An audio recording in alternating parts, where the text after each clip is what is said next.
எல்லோருக்கும் என்னுடைய அன்பான வணக்கங்கள். நான் சொல்லக்கூடிய இந்த கதை உங்களுக்கு ஒரு விருப்பத்தை அல்லது ஒரு சிந்தனையை தூண்டும் என நம்புகிறேன். நல்லூர் அப்படின்ற ஒரு அழகிய கிராமத்தில் மக்கள் மீது பேரன்பு கொண்ட ஒருவர் இந்த மக்களுக்கு ஏதாவது நன்மை செய்யலாம், இந்த மக்களால் தான் நம்ம வந்தோம் அப்படின்றத நினைவில் கொண்டு என்ன பண்ணுறாருன்னா, நல்ல ஒரு தரமான உணவை நாம் வழங்க வேண்டும் என்ற எண்ணத்தில் அவர் முன் வந்து அந்த செயலை தொடங்குகிறார். அதே ஊரில் அவருடைய உறவினர் ஒருவர் என்ன பண்றாரு அப்படின்னா, ஏதாச்சும் ஒரு தொழில் தொடங்கலாம், நம்மளும் இந்த வாழ்க்கையில முன்னேறணும் அப்படின்னு ஒரு ஆர்வம் கொண்டு, இந்த கிராமம் ஒரு விவசாயம் சார்ந்த கிராமம் என்பதனால அங்கு விளையக்கூடிய நெல், பருத்தி, மிளகாய் போன்ற தானியங்களை எல்லாம் கொள்முதல் செய்து பக்கத்தில் உள்ள சந்தையில போய் விற்கலாம் அப்படின்னு ஒரு முன் வர்றாரு. அந்த சூழ்நிலையில என்ன பண்றாரு, அந்த ஊர் மக்களை சந்தித்து, இந்த மாதிரி நான் ஒரு தொழில் தொடங்கணும் இருக்கேன், உங்களுக்கான உதவிகளை செய்கிறேன், உங்கள் வயல்களில் விளையக்கூடிய பொருட்களை எனக்கு தந்து என்னுடைய வியாபாரத்தை என்ன செஞ்சணும், நீங்கள் ஆதரவு தரணும் அப்படின்னு சொல்றாங்க.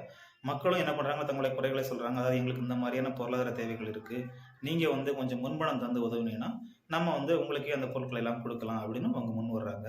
ஒரு பக்கம் அவர் மக்களுக்கு நல்லது செய்யணும்னு ஒருத்தர் செஞ்சுக்கிட்டு இருக்காரு, இன்னொருத்தர் தொழில் தொடங்கி இந்த மாதிரி பண்ணிட்டு இருக்காங்க. வியாபாரியின் நோக்கம் என்னவா இருக்கும் அப்படின்னா, தன்னுடைய தொழிலை விரிவுபடுத்தி அதன் மூலம் தன்னுடைய லாபத்தை பெருக்க வேண்டும் என்பது தான் இருக்க முடியும். வெளிப்பழக்கம் இருக்கிறதுனால வெளியூர்ல போயிட்டு கிடைக்கக்கூடிய விலை உயர்ந்த தானியங்களும் அல்லது விலை உயர்ந்த தானியங்கள் என்று நம்பக்கூடிய பொருட்களை எல்லாம் வாங்கிட்டு வந்து மக்களுக்கு அறிமுகப்படுத்துறாரு.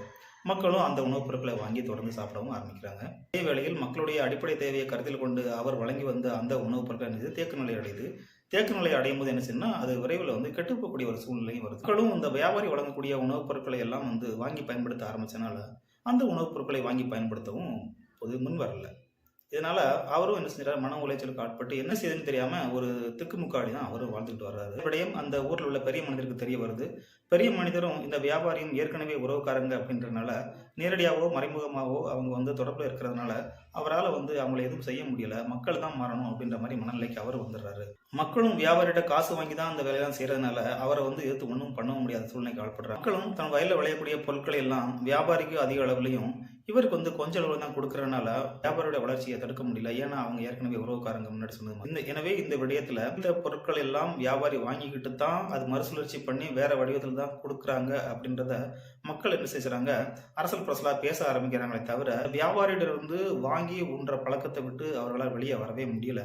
இது வியாபாரிக்கு ஒரு மிகப்பெரிய பலமா மாறுது. வியாபாரியோட கைக்குள்ள இந்த மக்கள் எல்லாம் ஒரு பொம்மை போல அகப்பட்டு தன் வாழ்க்கையில சிக்கி தவிக்கிறார். மக்கள் நலன் மீது அக்கறை கொண்டு அவர் கொடுத்த அந்த உணவுப் பொருட்களை எல்லாம் வாங்கி உண்ணும் பொழுது மிக நல்ல நிலைமையில் இருந்த கிராம பொருளாதாரம் வியாபாரியோட வருகைக்கு பின்பு அவர் கொடுக்கக்கூடிய அதிகப்படியான விலை மிகுந்த இந்த உணவுப் பொருட்களுக்கெல்லாம் அடிமைப்பட்டு பழகிய பின்பு வாரம் தன்னுடைய செலவுக்கு கூட இடமே மீண்டும் கையேந்தி நிற்க வேண்டிய ஒரு அவல சூழ்நிலைக்கு கிராம பொருளாதாரம் தள்ளப்பட்டிருக்கிறது. இந்த கதையோட உட்கருத்தை நீங்க எல்லாரும் யோசிச்சு பாருங்க.